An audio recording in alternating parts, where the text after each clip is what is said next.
नमस्ते किसान, नमस्ते भारत। मैं किरण किसान पाठशाला के साथ और महाराष्ट्र के टूर पर हूँ, बुल्ढाना जिला, और केले का प्लॉट विजिट कर रहे हैं।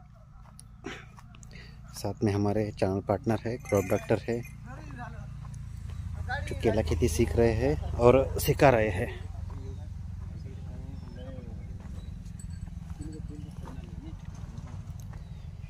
भागवत जी नमस्कार। नमस्ते। कुठे आहेत आपण, परिचय करून द्या। गोपाल सौर्य दळवी, औदा खुर्द, निमगाव, तालुका नांदुरा, जिल्हा बुलढाणा। किती लागवड आहे? 3600 फूट। बीके प्लस आहे ना? BK plus. हां, बीके प्लस आहे आणि आज याचे 3 महिने कंप्लीट झाले हां, लागवड करून। 5x7 वर लागवड 5x7 वर आणि झिगझॅग आणि आणि 70-30 पद्धत बरं 100% फॉलो केलेली आहे। आणि त्या हिशोबाने त्याचा जो आता ग्रोथ पण आहे हे 3 महिने कंप्लीट झालेत ना 3 आता महिने समजा। कंप्लीट। तर त्या हिशोबाने वाढ, पानं आणि ग्रीनरी आहे पूर्ण। जमीन थोडीशी खेवी आहे, हेवी ब्लॅक ना? हां, आणि पाणी सतत असल्यामुळे थोडासा कपटी गिथलचा कमी आहे, नाही तर याच्यापेक्षा सुद्धा हे चांगलं झालं असतं, परंतु पाणी जास्त चालू आहे। हा बेड बनवलेला त्यांनी आणि ही पूर्ण नाली बनवली। आता नाली आताच काढली ना? खोलच पाहिजे ती काळ्या मातीमध्ये, जेवढी खोलच करता येईल तेवढी।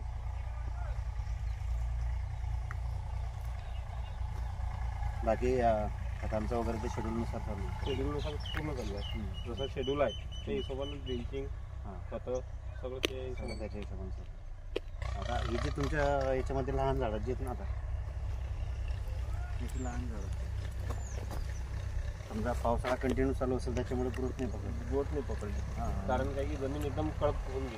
कडक होऊन गेली तर ज्या मुळे आहे त्या वाळून नाही राहिले ते। बरोबर। तर याला काय करा, जी लहान रोप आहे त्याला दर आठवड्याला 200 लिटर पाण्यामध्ये 10 kilo DAP, 10 kilo potash, 5 kilo ammonium sulphate, 2 kilo phosphoric acid, 100 gram potassium humate, 50 gram potassium fulvate, याची दर आठवड्याला ड्रेंचिंग करायची, दर 7 दिवसांनी, फक्त लहान झाडांना। आणि हे करायचं तुम्हाला 4 वेळा, म्हणजे 1 महिना, चौथ्या महिन्यापर्यंत याच्या हाईटला येऊन जाईल। फक्त यांनाच करायचं आहे आणि बाकीच्यांना रेग्युलरली चालवायचं आहे। जे चालू आहे त्यांना रेग्युलर सर्वांना चालवायचं आहे, यांना फक्त वेगळा डोस द्यायचा डोस।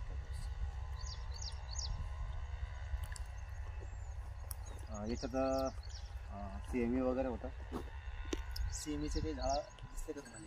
नाही, कुठलंच नाही त्याच्यामध्ये, एक पण नाही।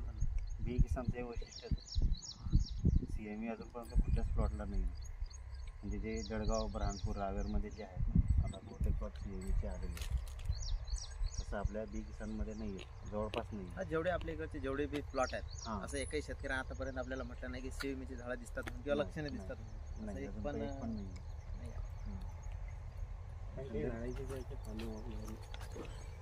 ही अडी पडलेली त्याची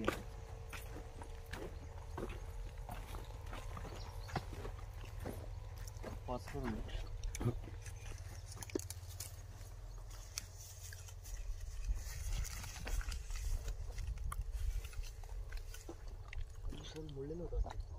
ड्रेंचिंग केली होती का आपला याची, ड्रेंचिंगची फ्लोरो आपला ब्लू कॉपर ब्ल्यू कॉपरची केली त्यांना 8 दिवस झाले। किती झाड आहे त्याचे? हे एकच दिसून आलं, एकन म्हणजे बाकीचे जे पानं असे हे होऊन राहिले सोकल्यासारखे, त्याचे 3-4च झाड आहेत, ते बाकी नाही आहे।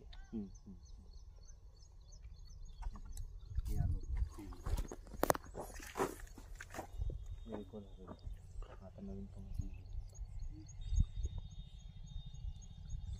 हे डुकराईनं करेल ते, तेच ना, मग मुळे डॅमेज झालेले आहे त्याचे, कारण की बाजूने जे पील निघलं ना कंडवलेले। आणि आता हे चांगलं निघेल, हे काढून जरी टाकलं हे होणार नाही झाड, हे कापून तरी टाकलं तरी चालेल।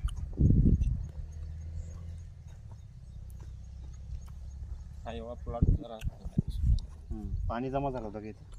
पाणी नाही, ते पाण्याचा भाग डाबर असले कंटिन्यू पाणी चालू होतं 2 महिने, म्हणजे आताच पाणी खुलवाट वापस झालेलं आहे, वापस नाही।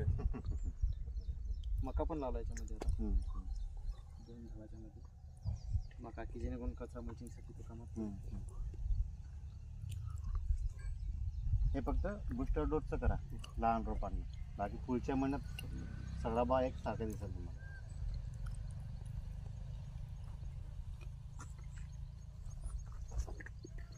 ठीक आहे, त्याच्यात 5x8 करा किंवा 9 करा, म्हणजे एक स्टेप याच्या पुढे जा. वाफ नव्हती ना त्याच्यात. नाही, आपण पण वेगळी यात पाऊस वेगळी चालू गोष्ट. होता. आता याच्या मुळ्यात तुटल्या नाही, ह्या तुटल्या नसत्या. या तुटल्या नसत्या. त्या झाडोकार बॉल मी तेच तर म्हटलं त्या दिवशी की म्हटलं हे आपलं चुकून राहिलं की आपण म्हणजे अगोदरच पाहिजे होतं हे म्हणजे लावगण झाल्याबरोबरच तेव्हाच नाले पाहिजे, सुरुवातीलाच नाले आपण पाहिजे. सांगताना 70-30 त्यावेळेस सांगतो पण चं शेतकऱ्याचा नाही लागत. आता वरचं आपल्या हाती नाही आहे. हा. ठीक आहे, हा पॅटर्नच नवीन आहे इकडे 70-30 चा. पुढे भागवत भाऊ सांगत जातील. सुरुवातीपासून 70-30 चं म्हणजे पहिल्या दिवसापासून 70-30 चं प्लॅन. नंतर जे शेतकरी करतात मग नंतर फक्त 5x7 ग्राफ ठेवायचं, नंतर मग 70-30 हळूहळू करायचं.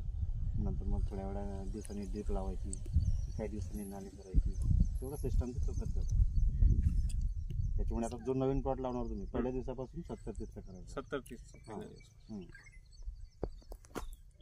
म्हणजे मधातल्या बेडवर कांदा घ्यायचा आणि इकून तिकून हे होऊ शकते. होऊ शकतं. 2 लाईन लावायच्या फक्त. कांदा लावताना टोय लावून मग त्याच्या सगळंच सुपर येऊन जाते. टोय? वावर खाली खाली करायचं टेन्शन नाही, जमीन उकराकर करायचं टेन्शन नाही. वरचे गोंडे तोडून घेतले, आपाप झाडं खाली पडतात. मल्चिंग कांदा जर तुम्ही लावला याच्यात काय एक तुम्हाला सांगता. आता समजा आपण जर कांदा लावला, बरेचसे शेतकरी म्हणतात की कांदा लावायचा आपण. बुवा आता आपण पूर्ण बेट केला, कांदा लावला. कांदा लावल्यानंतर काय होते, त्याच्या मुळ्या खाली जातात जमीन. नंतर आपण काय करतो, कांदे उपटतो.